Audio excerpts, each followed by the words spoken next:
Alors bonjour et bienvenue dans ce nouvel épisode de podcast, j'espère que vous allez bien. Épisode très particulier aujourd'hui, je pense que vous l'entendez, j'ai pas du tout le même son que d'habitude et en plus de ça, je n'ai pas du tout la même ambiance que d'habitude. Derrière moi, il y a des bruits d'hélicoptères, il y a des bruits de vagues et le micro n'est pas ce qu'il est habituellement. Alors la raison, elle est simple, c'est que je suis actuellement dans un parc à New York en train de vous enregistrer ce podcast. Je trouvais ça sympa, non seulement parce que j'avais plus d'épisodes de podcast, pour être honnête, donc il fallait bien que j'en tourne ici, et j'avais pas pris mon matos avec moi. Et en plus de ça, pour répondre à la question du jour, donc on m'a posé sur Instagram, comment s'organiser en voyage, je trouvais qu'il n'y avait pas plus intéressant finalement qu'être actuellement en voyage pour vous parler de ce sujet. Si vous voulez vous immerger un petit peu plus dans la culture, vous pouvez écouter ce podcast sur YouTube, du coup le regarder sur YouTube, puisque j'aurais mis un tas de vidéos que j'ai filmées ici, je me balade dans les rues pour que vous puissiez un petit peu visiter New York pendant ces 20 à 30 minutes qu'on va passer ensemble. Donc, il y a quelques jours sur Insta, je vous ai posé une petite box, une petite FAQ, afin que vous me partagiez les petites problématiques que vous rencontriez actuellement. Et il y a une question qui m'est revenue, c'est « Tony, comment est-ce qu'on fait pour s'organiser en voyage ?» Alors, cette question, elle est légitime dans un premier temps parce que l'organisation, c'est un point qui est très important quand on est entrepreneur. En fait, quand on est entrepreneur, il faut comprendre qu'on doit tout gérer nous-mêmes. On n'a personne au-dessus de nous, on n'a pas de patron pour nous dire « Tu dois faire ça ». Comme ça, tu dois me le rendre à telle date, voilà tes objectifs, voilà les actions que tu dois mettre en place, tu bosses de telle heure à telle heure. Quand tu es entrepreneur, tu es tout seul. C'est toi qui fixes tes objectifs, c'est toi qui fixes tes deadlines, c'est toi qui dois toi-même te motiver tout seul à te lever, à te coucher, à arrêter de bosser, etc. Donc même si on ne parle pas de voyage, l'organisation, donc hors voyage, c'est quelque chose d'ultra important. C'est ultra important pour la simple et bonne raison que c'est ce qui va guider votre réussite. C'est votre capacité à être productif, à être rigoureux, à être discipliné, à être organisé dans le temps. Maintenant, l'organisation, c'est encore plus important en voyage. Pourquoi ? Parce qu'en voyage, vous avez moins de temps que d'habitude. En voyage, vous allez voyager. Donc si vous venez ici, par exemple à New York, vous allez vouloir découvrir de nouveaux quartiers. Vous allez vouloir faire de nouvelles choses, aller voir un match de basket, aller voir un match de baseball, aller à Times Square, vous allez visiter différents quartiers, vous balader toute la journée. Donc ça a un coût en temps, qui est un coût que vous n'avez pas habituellement dans votre quotidien, mais en plus de ça, il y a un coût caché. Ce coût caché, c'est le coût de ne pas connaître une ville pour la première fois. Donc quand vous êtes chez vous, je ne sais pas moi, à Paris, à Montpellier, peu importe, en France, vous connaissez votre région, vous connaissez votre ville. C'est-à-dire que vous connaissez les horaires de bus, les horaires de métro, vous connaissez les rues, vous savez où il faut aller, où il ne faut pas aller, vous connaissez déjà des restaurants. Il n'y a pas cette perte de temps à chaque fois de savoir où est-ce qu'il faut qu'on aille, on doit chercher, on doit se guider, on doit s'y rendre. Et tout ça, c'est un coût supplémentaire durant votre voyage qui nécessite du coup encore plus d'organisation. Et à toutes ces choses vient se rajouter un sujet dont j'avais envie de parler depuis pas mal de temps, c'est le mythe du digital nomadisme. Et ce sujet, je voulais en parler aujourd'hui parce qu'il se prête bien à l'organisation, parce que quand on parle d'organisation et de voyage, on parle de remote, on parle de travailler en voyageant, et donc on parle de digital nomadisme. Le problème que j'ai avec ça, avec le mythe du digital nomadisme, c'est qu'on vous vend une image sur Internet de quelque chose qui n'est pas le reflet de la réalité. Je m'explique. Je remets pas en question le fait d'être digital nomade. Moi, je trouve que c'est incroyable, ou plutôt le fait de travailler en remote. Je vais plutôt appeler ça comme ça. Moi, c'est une des raisons pour laquelle j'ai signé à l'entrepreneuriat et le business en ligne. C'est la liberté géographique qu'on peut avoir, qu'on peut travailler à l'étranger ou même depuis la France, mais le fait en fait qu'on n'ait pas besoin de se rendre dans un endroit spécifique. Ça, personne ne peut le remettre en question. Maintenant, le problème que j'ai, et croyez-moi, parce que je vais vous parler de quelques exemples juste après, c'est une réalité qui frappe énormément de personnes qui se lancent. On vous vend une image sur Internet du digital nomadisme qui n'est pas ce qu'est la réalité. On va vous vendre une image d'un gars qui travaille 2 heures par jour depuis une plage à côté de sa piscine sur un transat, qui tape 2-3 choses et qui à 10h du matin ferme son ordi et puis profite du reste de sa journée pour aller vagabonder, pour faire du scooter, pour aller manger dans des trucs sympas, pour aller se faire masser, pour bronzer, pour faire un sunset, etc. Pour finalement chiller. Et on a plus l'impression que quand on devient digital nomade, quand on a un business en ligne, on va plus passer son temps à chiller qu'à travailler. Sauf que dans la réalité, c'est légèrement différent. La première chose, c'est que l'endroit dans lequel vous allez aller, évidemment, ça va aussi dépendre des villes, etc. Mais en général, quand on est digital nomade, c'est souvent des petites îles, Bali, le Mexique, ce genre de choses. En fait, vous vous rendez compte que ce qu'on vend sur Internet, c'est très peu propice à un travail de qualité. On vous vend le fait de bosser depuis une piscine de l'hôtel, on vous vend de bosser depuis une plage, on vous vend de bosser depuis un transat. Croyez-moi, essayez de bosser depuis un transat plus d'une demi-heure dans votre journée et vous allez très vite arrêter. C'est impossible d'être concentré, on ne voit pas son ordinateur, il fait beaucoup trop chaud, il y a beaucoup trop de bruit. Si je prends par exemple l'exemple de Bali, que je connais très bien parce que j'y ai vécu 1 an et demi, il y a énormément de travaux à chaque fois en extérieur, donc c'est littéralement impossible de se concentrer. La même chose si vous voulez bosser depuis un café. Les cafés par exemple à Bali sont très souvent ouverts en bord de route, donc en extérieur, c'est-à-dire qu'il y a énormément de bruit de scooters. Il y a très souvent du coup pas de clim puisqu'ils sont ouverts, il fait extrêmement chaud. Il y a aussi très souvent de la musique, donc ce qui fait que c'est compliqué de se concentrer. Évidemment, je fais une généralité, il y a toujours des exceptions, mais par exemple, moi j'ai très vite, étant resté à Bali très longtemps, j'ai très vite opté pour l'option coworking. Donc je suis allé dans un coworking qui s'appelle BeWork à Bali, donc à Canggu, qui est un très bon coworking, et je suis allé m'enfermer dedans parce que c'est calme, il n'y a pas de bruit, c'est climatisé, tout le monde bosse, il n'y a pas de scooter qui passe, vous entendez absolument rien et donc vous pouvez produire un travail de qualité. Ça, c'est la première chose qui, si vous testez ce mode de vie, va vous frapper et en fonction du travail que vous faites, le deep work, c'est quelque chose qui est extrêmement important. Et maintenant, la deuxième chose, qui à mon sens est une réalité qui est encore plus frappante, c'est que si vous voulez vraiment profiter de votre expérience, c'est bien d'avoir un business qui est en place. La chance que j'ai eue, et je vous parle de mon retour d'expérience, et après je vais vous parler d'autres exemples, c'est que j'ai pu faire Bali plusieurs fois sur les 5 dernières années.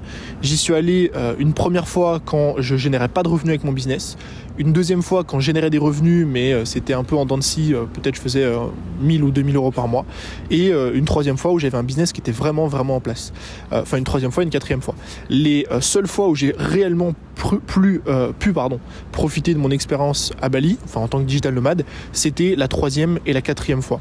Pourquoi ? Parce que j'avais un business qui était en place, parce que mon business tournait et je pouvais bosser seulement 2 à 3 heures par jour et que je générais pas mal de revenus pour faire des choses qui étaient intéressantes. Et la différence avec les 2 premières expériences, c'est qu'en fait, et c'est le cas d'énormément d'entrepreneurs que j'ai rencontrés à Bali et qui me partagent exactement le même retour d'expérience, c'est que c'est des entrepreneurs qui viennent à Bali, qui se lancent, qui génèrent pas de revenus et qui en fait, comme moi j'ai fait la première année, bossent énormément. Et c'est un peu normal parce que quand on se lance, il faut générer des revenus. On se pose la question de savoir comment on va gagner de l'argent. Si on n'en gagne pas ou peu, en fait, on va essayer de faire en sorte de gagner plus d'argent le mois prochain. Et c'est des personnes qui bossent de 9h à 17h, par exemple, qui bossent du lundi au vendredi, parfois même le samedi. Moi, j'en voyais qui allaient bosser le samedi et le dimanche et qui bossent 4, 5, 6, 7 jours sur 7, qui terminent leur trip à Bali ou ailleurs, d'1 mois, de 2 mois, de 3 mois, et qui n'ont rien fait, et qui n'ont rien vu. Et j'en connais énormément. Moi, le premier, la première fois que je suis allé à Bali, je suis resté quasiment 1 mois et j'ai pas fait énormément de choses. J'ai quasiment rien visité, j'ai fait qu'une seule région, j'ai pas fait les îles, j'ai absolument rien fait. Donc, c'est pour vous expliquer que oui, la liberté géographique, c'est quelque chose qui est important. Le digital nomadisme, c'est quelque chose qui est génial. Mais c'est pour aussi remettre du contexte sur la réalité des choses.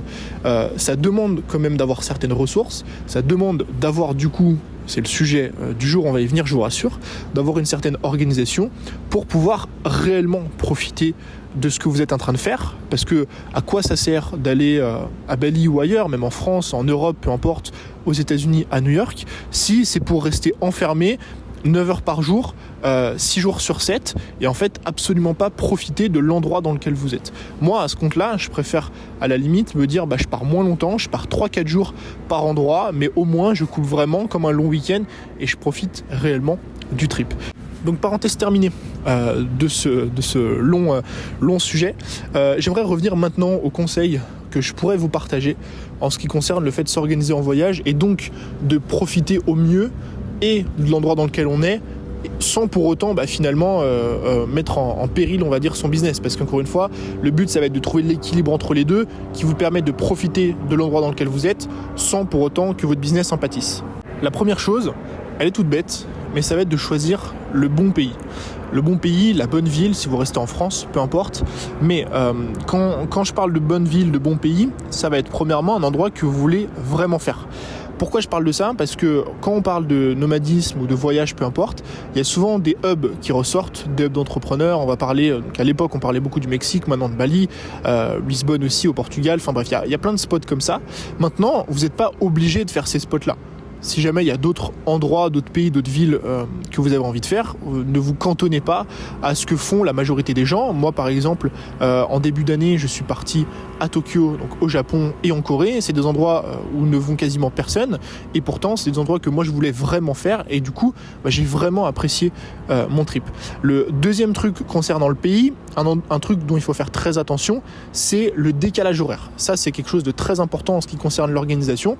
Pourquoi ? Parce que vous avez deux types de décalage horaire. Ou vous avez un décalage horaire côté Asie, donc c'est-à-dire que vous serez en avance sur la France. Par exemple, quand j'étais à Bali, j'avais 6 à 7 heures d'avance sur la France. Ce qui veut dire que quand je me levais à 6 heures du matin, en France, il était minuit. À l'inverse, actuellement à New York, c'est de l'autre côté, c'est-à-dire que j'ai 6 heures de retard sur la France. Et ça, alors ça peut paraître hyper anodin sur le papier, on peut se dire, bon ouais, ça va, c'est juste un décalage horaire, mais non, ça a un impact énorme sur le business. C'est un impact énorme dans un premier temps si vous avez des calls avec des clients, c'est-à-dire que si vous faites du coaching, vous faites des lives avec vos élèves, ça aura un impact considérable. Parce que moi, j'ai voyagé en Asie quand je faisais encore des lives avec mes élèves à 17h heure française. J'étais obligé de les faire à 23h minuit quand j'étais en Asie. Et donc ça impacte énormément votre organisation et votre voyage. À l'inverse, ici, je devrais les faire du coup très tôt le matin. Si je veux, par exemple, avoir quelqu'un en call à 9h ou 10h du matin, pour moi, c'est 3h du matin. Donc ça demande de l'organisation. Mais aussi, énormément d'organisation en termes de création de contenu. Parce que pour être actif sur Instagram, pour poster des stories, pour publier vos vidéos YouTube, pour partager ce que vous faites quand vous êtes en lancement aussi, ça demande une certaine organisation d'avoir plus ou moins 6 heures de décalage horaire. Et c'est la raison, je pense, pour laquelle Dubaï est un hub qui est extrêmement coté, en plus des impôts, de tout ce qu'il y a. C'est qu'en fait, il y a un décalage horaire qui est assez intéressant. On est à 3 heures de décalage horaire par rapport à l'Europe, ce qui fait que on peut rester finalement plus ou moins sur le même créneau horaire sans avoir de réel impact sur notre quotidien. Donc ça, c'est un élément auquel il faut faire attention, le décalage horaire. Évidemment, vous ne pourrez pas le changer. Si vous voulez partir en Australie et vous prendre 12 heures de décalage horaire, vous ne pourrez pas modifier ça, mais au moins vous organisez en considération. Le deuxième conseil que je peux vous donner, ça va être de choisir un bon environnement de travail. Et s'il faut dépenser plus d'argent pour l'avoir, dépensez plus d'argent pour l'avoir. Alors, quand je parle de bon environnement de travail, c'est bon environnement de façon générale, on va parler du logement. Pourquoi ? Parce que le logement, à mon sens, c'est la pierre angulaire de votre trip. Le logement, c'est ce qui va déterminer si oui ou non vous allez apprécier votre quotidien. Pourquoi ? Parce que dans un premier temps, le logement, il va être synonyme de votre vie au quotidien, de votre quartier. Moi, je vous recommande, petit conseil, de choisir un logement qui n'est pas dans un quartier touristique. Là, par exemple, à New York, on est dans le Wall Street, donc on est à Wall Street, dans le district, donc Financial District, tout en bas. C'est absolument pas touristique. Il n'y a aucun touriste, il n'y a que des locaux et des New-Yorkais. Et du coup, c'est un quartier qui est extrêmement calme. Il n'y a pas beaucoup de monde, à part ceux qui bossent. Et ce qui fait qu'en fait, nous, on apprécie énormément être dans notre quotidien. Et on préfère faire 20 minutes de métro pour aller dans un endroit touristique, à Times Square ou à Central Park ou autre, et revenir chez nous et avoir un endroit plus calme, plutôt que de faire l'inverse, plutôt que d'habiter dans un endroit très touristique et très bondé et très cher, où il y a pas grand-chose, où il y a énormément de choses à faire, mais il y a tout le temps du monde, et prendre 20 minutes pour aller dans un endroit calme. Moi, je vous recommande plutôt de fonctionner de la façon inverse. Et si possible, prenez un logement dans lequel il y a tout le setup sur place pour ce que vous voulez faire, donc pour travailler, et vu que moi je m'entraîne, pour vous entraîner aussi. Il vaut mieux dépenser un peu plus, notamment dans des condos, ça se fait énormément, des condos, aux États-Unis il y en a beaucoup, en Asie aussi il y en a beaucoup. Pourquoi ? Parce que quand vous êtes en voyage, le seul élément qu'il va falloir optimiser, c'est votre temps. C'est le temps que vous allez passer, notamment le temps mort, c'est le temps que vous allez passer à marcher, à vous rendre dans des endroits. Plus vous allez optimiser ce temps mort, plus c'est du temps que vous allez pouvoir passer à bosser ou du temps libéré pour faire d'autres activités.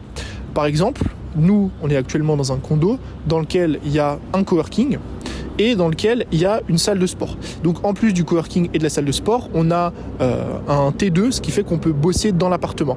Et ça, il faut absolument pas le négliger. Par exemple, quand on était à Tokyo, l'appartement était beaucoup trop petit, il faisait 13 mètres carrés, parce que les appartements à Tokyo, il faut savoir qu'ils sont absolument minuscules. Ce qui fait qu'on a dû, en plus de l'appartement, réserver une place dans un coworking pour continuer à bosser de la bonne façon, on va dire. Et en plus de ça, réserver un abonnement dans une salle de sport. Donc il y a le coût, mais ça encore, c'est pas le plus problématique. Le plus problématique, c'est qu'il faut marcher 30 minutes pour aller à la salle de sport, revenir, et marcher 20 minutes pour aller au coworking et revenir. Ce qui fait que dans votre journée, vous passez déjà 1h30 à faire des allers-retours comme ça entre les différents endroits. Alors que si vous avez tout au même endroit, vous prenez l'ascenseur, vous allez au coworking, vous travaillez, vous allez à la salle de sport, vous vous entraînez, vous rentrez chez vous et vous optimisez énormément votre temps. Et croyez-moi que ça, justement, quand on veut profiter un petit peu du voyage, c'est quelque chose qui est non négligeable. Le troisième point, c'est autant que possible en tout cas, partir sur la durée. Pourquoi ? Parce que il vaut mieux partir sur la durée, ne pas mettre en péril votre business et profiter réellement de l'endroit dans lequel vous êtes que de faire ce que j'appelle le fast-food du voyage. En fait, le fast-food du voyage, il donne l'impression d'optimiser son temps alors que c'est tout le contraire. Le fast-food du voyage, c'est quoi ? C'est quand vous partez dans un endroit, par exemple une semaine, 10 jours, que vous coupez 100% de votre business, juste peut-être vous répondez à quelques emails, vous mettez tout sur pause, vous faites le fast-food du voyage, c'est-à-dire que vous partez le matin à 8h, vous revenez le soir à 19h, vous faites que ça toute la journée pendant une semaine et vous avez fait ce qu'il faudrait une vie à faire pour une personne normale, vous l'avez fait en une semaine. Et donc vous vous retrouvez à la fin de cette semaine épuisé, vous êtes fatigué, quand vous rentrez chez vous, vous êtes rentré de vacances, de voyage, vous êtes fatigué, vous voulez plus rien faire. Et en plus de ça, il faut rattraper toute la semaine de travail ou les 10 jours de travail sur lesquels vous n'avez pas bossé quand vous étiez en voyage. Donc non seulement vous êtes épuisé, mais en plus il faut rattraper, ce qui fait que vous travaillez 2 fois plus quand vous rentrez. Moi je préfère, dans la mesure du possible, parce qu'il y a aussi une notion de durée, le temps qu'on peut partir, et de budget aussi, faut être honnête, ça coûte plus cher de partir 3 semaines, 1 mois que de partir 10 jours, mais dans la mesure du possible, j'allongerai la durée du voyage et je bosserai durant cette durée de voyage là.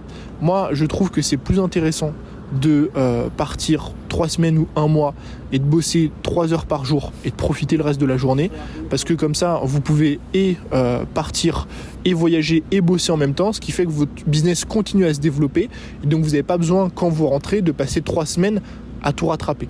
Et en plus de ça, vous n'êtes pas exténué et épuisé parce que vous faites des choses toute la journée de 8h à 20h, mais vous pouvez quand même prendre le temps de faire énormément de choses. Nous, en une semaine, depuis qu'on est arrivé ici à New York, on a fait beaucoup de choses.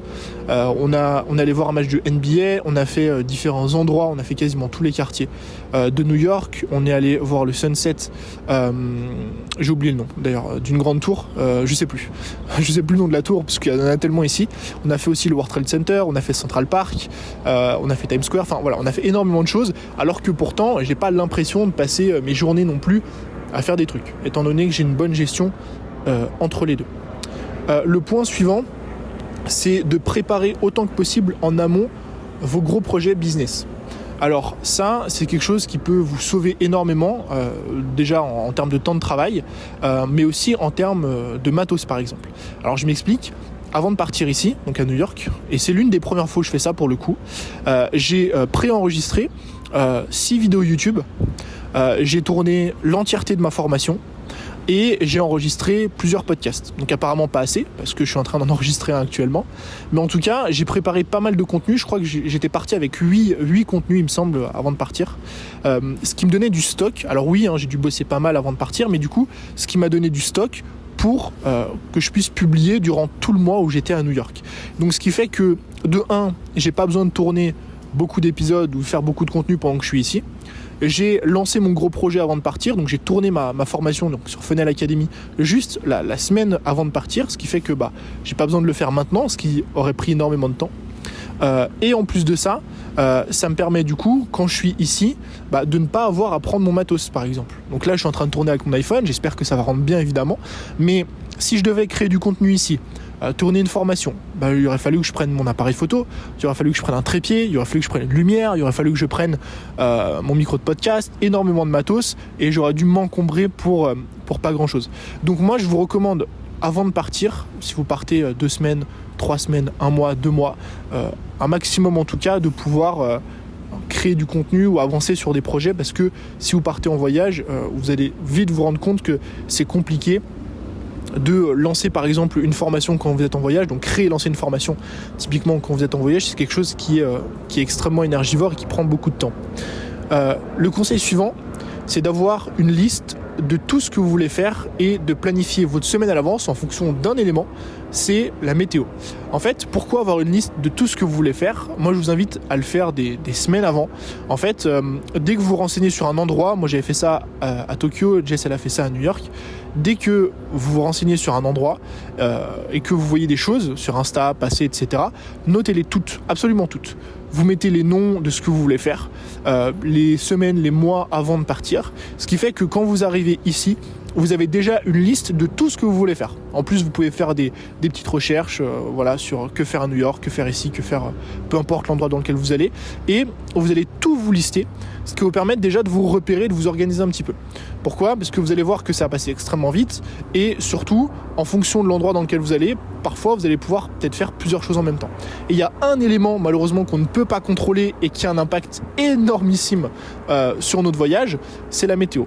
Pourquoi ? Parce que si vous projetez de faire, de partir sur les îles, si vous projetez de faire un trek, un trip, peu importe, de marcher en extérieur, d'aller dans un parc, et qu'il pleut pendant une semaine, vous pouvez plus rien faire. Donc moi, ce que je vous recommande, c'est d'avoir cette liste-là de toutes les choses que vous voulez faire. Et vous prenez cette liste, le dimanche soir, avant d'organiser un peu votre semaine, vous regardez la météo, et vous vous dites, ok, par rapport à la météo, si par exemple le lundi il fait beau, le mardi il fait beau, le mercredi il pleut, lundi on va faire ça, mardi ça, et mercredi vu qu'il pleut, on fait ça, du coup qui sont des choses en intérieur, par exemple des musées ou autres. Et donc ça, encore une fois, ça vous permet d'optimiser votre temps, ça vous évite de vous retrouver un jour par exemple où il pleut à devoir faire un truc en extérieur, ou à l'inverse, un jour où il fait beau à faire un truc en intérieur. C'est des trucs tout bêtes, mais qui mis bout à bout en fait vous permettre de mieux, on va dire, vivre votre voyage. Le conseil suivant, ça va être d'être flexible au niveau de vos horaires et de ne pas hésiter, si vous voulez, à taffer plus aujourd'hui pour taffer moins demain. Donc ça, en fait, ça va vous permettre du coup de vous organiser encore une fois en fonction des choses que vous allez devoir faire. Par exemple, si encore une fois, la météo en fait joue un rôle énorme quand on décide de voyager, parce que si un jour il pleut, nous c'était le cas ce week-end, il pleuvait, et quand il pleut, il n'y a pas non plus 15 000 trucs à faire, surtout s'il pleut énormément et qu'il fait froid. Vous allez faire 2 ou 3 trucs, mais vous n'allez pas non plus marcher toute la journée. Et bien j'en ai profité pour bosser un peu, 2-3 heures, ce qui m'a permis en fait le lendemain, étant donné qu'il faisait beau, de bosser seulement 1 heure sur la journée. C'est encore une fois des petits trucs tout cons, mais qui vont vous permettre de gagner du temps et de vous organiser au mieux, parce que le but quand on est en voyage, par exemple là à New York, moi j'ai pas envie à New York de passer 3 jours allongé dans l'appart à regarder Netflix alors que je pourrais faire énormément de choses. Je préfère profiter de ce moment-là, par exemple s'il pleut, à bosser, comme ça le jour où il fait beau, je sors et je fais des trucs. Le conseil suivant, ça va être de ne pas hésiter, et j'en ai déjà un peu parlé je crois au début du podcast, de ne pas hésiter à refaire des endroits que vous avez déjà fait, des villes que vous avez déjà fait, des pays que vous avez déjà fait. Pourquoi ? Parce qu'en fait la première expérience est toujours moins bien que les expériences suivantes. La première expérience, c'est là où vous allez découvrir les choses pour la première fois, donc il y aura ce sentiment un peu on découvre, c'est génial. Par contre, c'est là où vous allez faire toutes les erreurs qu'il ne faut pas faire. C'est là où vous allez choisir le mauvais quartier, parce qu'on vous a conseillé ce quartier, mais en fait, c'est pas votre préféré. C'est là où vous allez passer énormément de temps à vous repérer dans la ville, comment fonctionnent les transports en commun, les métros, le bateau, comment est-ce que tout ça fonctionne.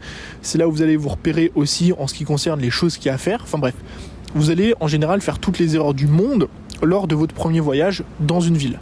Et en fait, ce qui est hyper intéressant, ça va être de revenir du coup une deuxième fois pour ne plus commettre toutes ces erreurs, aller dans les bons quartiers, sélectionner les bons endroits, prendre les bons hôtels, les bons Airbnb, et en fait vous allez voir que votre seconde expérience en général sera beaucoup mieux que la première, puisque vous n'allez pas commettre toutes les erreurs que vous allez commettre la première fois. Nous, la première fois qu'on est parti par exemple en Afrique du Sud, le premier quartier qu'on a choisi, c'était Woodstock, et c'était loin d'être le meilleur quartier. On était loin de tout, fallait à chaque fois qu'on prenne un taxi. C'était un quartier qui n'était pas le quartier le plus safe du monde. Et en fait, on a passé un mois là-bas parce qu'on ne connaissait pas. Et on s'est retrouvé en fait à prendre un Airbnb. Alors que si on avait su de base, en fait, on n'aurait pas du tout choisi ce quartier. Maintenant, on sait par exemple si on veut retourner au Cap, qu'on va peut-être choisir un quartier qui est différent, puisqu'on y a déjà été une fois et on sait où est-ce qu'il faut aller et où est-ce qu'il ne faut pas aller. Et ça, malheureusement, croyez-moi, écouter les autres, ça ne suffit pas. Parce que vous allez toujours trouver quelqu'un qui va vous dire que moi j'ai adoré ci, moi j'ai adoré ça, alors que vous n'avez pas forcément apprécié, parce qu'il y a une notion de personnalité à l'intérieur de tout ça, qui fait que c'est votre expérience qui compte. Et par conséquent, vous allez aimer peut-être un quartier qu'une autre personne ne va pas apprécier. Donc c'est pour ça que c'est important de prendre selon vos propres considérations. Le 8e point, ça va être de savoir être organisé et efficace. Et j'ai mis entre parenthèses, comme vous le faites déjà en France. En fait, il y a un point qui est hyper important et à côté duquel on ne peut pas passer sur cette question qui est Tony, comment est-ce qu'on fait pour s'organiser en voyage ? C'est qu'en fait, que vous soyez en voyage ou pas, il faut apprendre à être organisé. Il faut apprendre à être productif, il faut apprendre à être efficace. Moi, ce que je fais ici, par exemple, c'est que je fais des sessions de deep work. Donc, je coupe mon téléphone, je coupe les notifications, je travaille à fond pendant 1 heure ou 2 sur un projet. Et en général, en France, je fais pareil, mais sur des sessions plus longues. Je fais ça une fois le matin et une fois l'après-midi sur des sessions de 2-3 heures l'après-midi. Sauf que ici, je travaille un petit peu moins. Donc, je fais la même chose, mais ça dure moins longtemps. Je dois faire à peu près 2 sessions d'1 heure. En plus de ça, j'ai des process de création de contenu qui sont rodés. J'ai des systèmes en place. Enfin, je sais être organisé, je sais être productif. Et ça, malheureusement, que ce soit en France ou à l'étranger, il faut savoir l'être. C'est pour ça que je trouve que c'est difficile, au-delà des conseils que je vous ai donnés, qui sont très spécifiques au voyage. Quand on me dit, Tony, comment est-ce que tu fais pour être organisé en voyage ? En fait, je fais plus ou moins la même chose que quand je suis en France.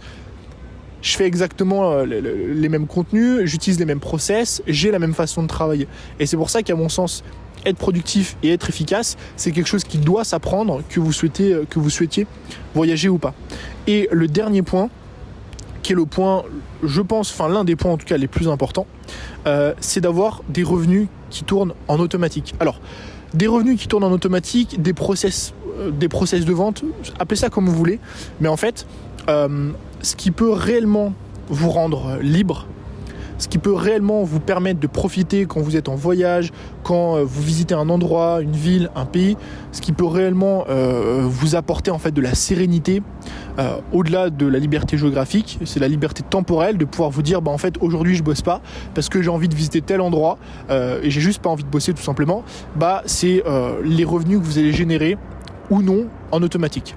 Pourquoi ? Parce que si vous avez en place des process, des tunnels de vente, peu importe, appelez ça comme vous voulez, qui vous permettent de générer des revenus, alors peut-être pas autant que si vous travaillez 7 heures par jour, mais au moins une sorte de baseline qui vous permet quand même de gagner votre vie, vous allez pouvoir beaucoup plus profiter de votre voyage. J'en ai parlé ces dernières semaines parce que vous le savez, j'ai sorti une formation qui s'appelle Funnel Academy, mais moi je trouve que c'est la chose qui m'a rendu le plus libre dans mon business et par conséquent qui me permet réellement de profiter quand je suis en voyage, parce que je bosse évidemment, parce que le but c'est pas d'abandonner totalement son business, mais surtout j'ai aucune pression à me dire en fait vas-y cette semaine si j'ai pas envie je bosse pas, aujourd'hui si j'ai pas envie je bosse pas, parce que je sais dans tous les cas que j'aurai un certain niveau de revenu par rapport justement à tous ces process là. Et donc on a terminé avec l'épisode du jour. J'espère en tout cas que ce concept vous a plu. Si vous l'avez regardé sur YouTube, j'espère que j'ai pu vous emmener avec moi un petit peu durant ce trip. Je vous remercie comme d'habitude d'avoir écouté ce podcast. Si vous voulez soutenir le podcast, vous pouvez laisser une note 5 étoiles sur Apple Podcast. Et si vous le faites, sachez que je tire au sort chaque fin du mois, donc le 30-31 de chaque mois, une personne au hasard parmi toutes celles qui laissent un commentaire 5 étoiles sur Apple Podcast. Je tire une personne au hasard pour faire un coaching 30 minutes one-to-one avec moi. Donc je vous dis à très vite pour un nouveau contenu. C'était Tony. Ciao.